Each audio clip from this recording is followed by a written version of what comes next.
Coach, what has your time at Rutgers been like so far, and just what has the adaptation been like? It's been great. You know, it's exciting to be back home. The opportunity to get back here and coach for a guy like Coach Shiano and coach in the Big Ten, and the opportunity to do it back home. I'm 40 minutes away from where I went to high school.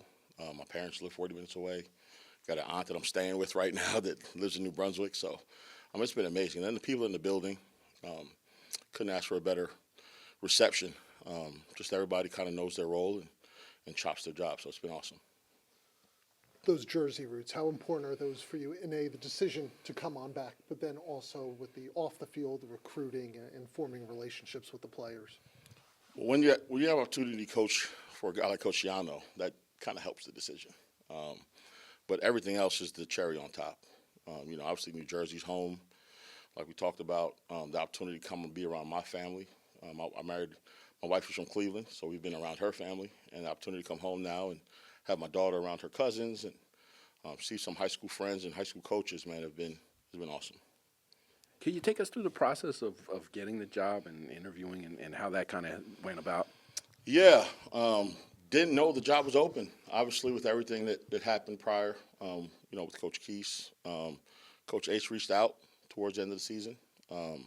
Once the bowl game was over, they reached out again, and I know they had some guys they were talking to. And I was able to get flown out here to Jersey, met with Coach, and it was a long day.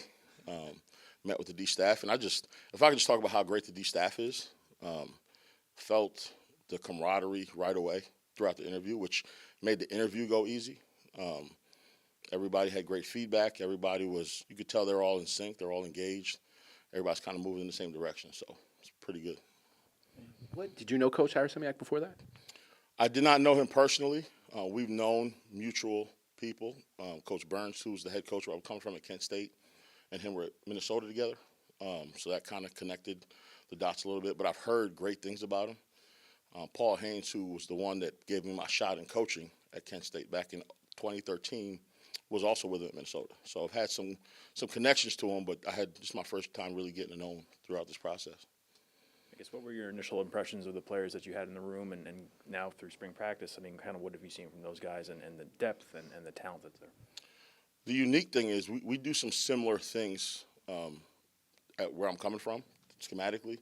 So I had actually done a study on Rutgers defense, and so I had a chance to study some of the guys. So I watched Alu, I watched Keontae, I've seen Renee, I've seen Wes. And again, you talked about what went into the decision to come, the opportunity to coach those guys I think Coach was talking the other day about their rep count. I mean, those guys have played a lot of Big Ten snaps. And they're all really, really coachable, and that's been awesome. What is the balance with you and Coach Campenny? Obviously, coaching similar positions, and you guys are both MAC guys. What is it like to any connection on that front? How about that? 2 MAC guys.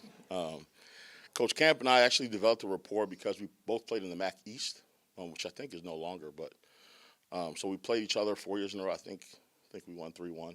Just kind of remind him of that. But they did win the last time. But no, Coach Camp has been awesome. It's been really unique for us to both come in and experience everything for the first time together.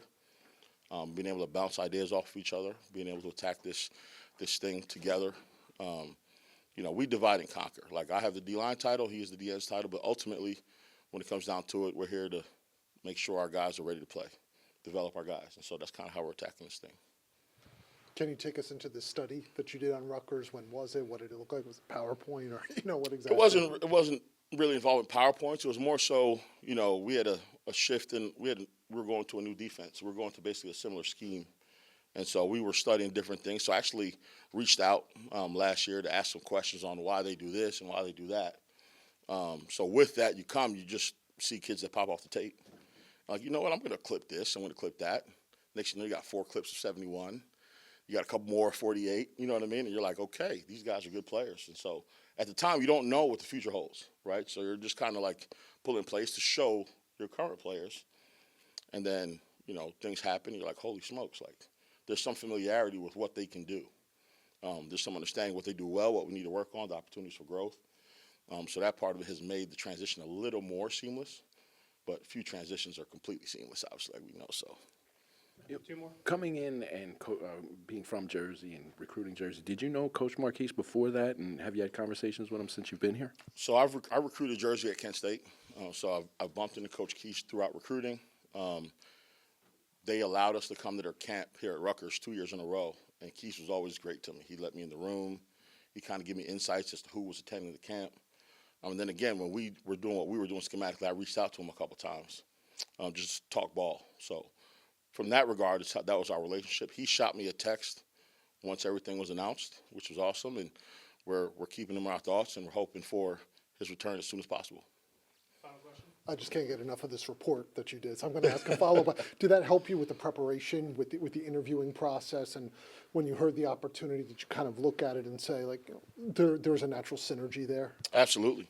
It's almost like you have the answers to the test. Like, I know what drills I had to use to get my guys to execute, right? And at the end of the day, it's about getting the guys to execute. So did that help me prep for the interview? Heck yeah, it did. You know what I mean? In terms of just the terminology, right? In terms of what's important, what needs to be focused on, what's hard to get done. There's things that we do that we ask these kids to do that aren't easy. And so I think that kind of helped in the decision process.